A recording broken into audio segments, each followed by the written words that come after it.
Hello, good morning everyone. Welcome to Mommy's tiles.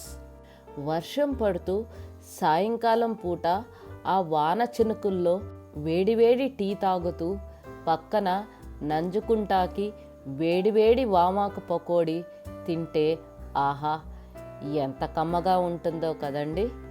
అందుకనే మీకోసం వామాకు పకోడీ ఈజీగా సింపుల్గా ఎలా తయారు చేసుకోవాలో ఈ వీడియోలో చూసేద్దామా. ముందుగా కడిగి పెట్టుకున్న వామాకు 15 నుంచి 20 ఆకుల వరకు తీసుకున్నాను.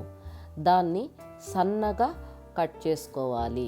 అందరూ వామాకు పచ్చడి, వామాకు బజ్జీలు చేశారు. ఇలా వామాకుతో కూడా పకోడీ చేసుకోవచ్చు. వామాకుతో హెల్త్ బెనిఫిట్స్ చాలా ఉన్నాయండి. మేజర్గా డైజెషన్కి బాగా హెల్ప్ అవుతుంది. ముందుగా ఒక మిక్సీ జార్లో 6 నుంచి 7 పచ్చిమిరపకాయలు ఇలా తుంచుకుని వేసుకోవాలి. దాంట్లో 2 ఇంచుల అల్లం ముక్క కూడా వేసుకోండి. 1/2 టీ స్పూన్ కళ్ళుప్పు వేసుకుని మూత పెట్టుకుని కోర్స్గా గ్రైండ్ చేసుకోండి. 10 నుంచి 12 ఉల్లిపాయలు చీలికలుగా ఫుడ్ ప్రాసెసర్లో కానీ లేదంటే మామూలుగా కానీ కోసుకుని ఒక గిన్నెలో ట్రాన్స్ఫర్ చేసుకోండి. దాంట్లోనే ఇందాక నూరు పెట్టుకున్న పచ్చిమిర్చి అల్లం పేస్ట్ను కూడా వేసుకోవాలి. 1 టీ స్పూన్ మెత్తనుప్పు వేసుకున్నాక బరకగా కొట్టుకున్న ధనియాల పొడిని వేసుకోవాలి. తరువాత 1/2 టీ స్పూన్ పసుపు వేసుకుని సన్నగా తరిగి పెట్టుకున్న కరివేపాకును కూడా వేసుకోవాలి. ఇందాక తరిగి పెట్టుకున్న వామాకును కూడా వేసుకుని నీళ్లు లేకోకుండా ఉల్లిపాయ వామాకుని బాగా చేత్తో పిసుకుతూ కలపాలి. ఉల్లిపాయలో ఉన్న నీరు, వామాకులో ఉన్న నీరు తేమే సరిపోతుంది. ఒకసారి చూడొచ్చు ఉల్లిపాయలో ఎంత నీరు వచ్చేసిందో. నేను ఇక్కడ 4 టేబుల్ స్పూను కొర్రల పిండి తీసుకున్నాను. మీరు కావాలి అని అంటే బియ్యం పిండి కూడా వాడుకోవచ్చు.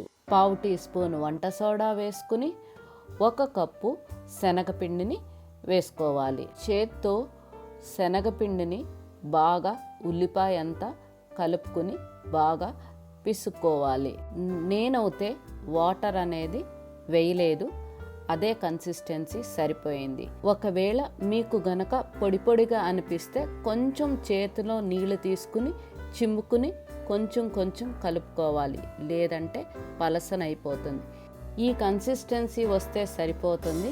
ఒకసారి చేత్తో పకోడీలాగా వేసి చూసుకోండి, మీకు చేత్తో ఇట్టే తెలిసిపోతుంది. ఇలా ఉంటే సరిపోతుంది. ఇంకెందుకు ఆలస్యం, పకోడీ వేసుకుందాం రండి. స్టవ్ మీద బాండీ పెట్టుకుని దాంట్లో వుడ్ ప్రెస్ గ్రౌండ్నట్ ఆయిల్ని పోసుకున్నాను. నూనె వేడెక్కినాక చేత్తో కొంచెం పకోడీ పిండి తీసుకుని చేత్తో మెల్లిగా ఏళ్ళు కదుపుతూ జార విడుచుకోవాలి. గ్యాప్స్ ఎక్కడెక్కడైతే ఉంటుందో అదంతా ఫిల్ చేసుకోవాలి. స్టవ్ని ఇమీడియట్గా మీడియం సైజ్ ఫ్లేమ్లోకి టర్న్ చేసుకోండి, లేదంటే పకోడీ లోపల ఉడుక్కోకుండా మాడిపోయే అవకాశం ఉంటుంది.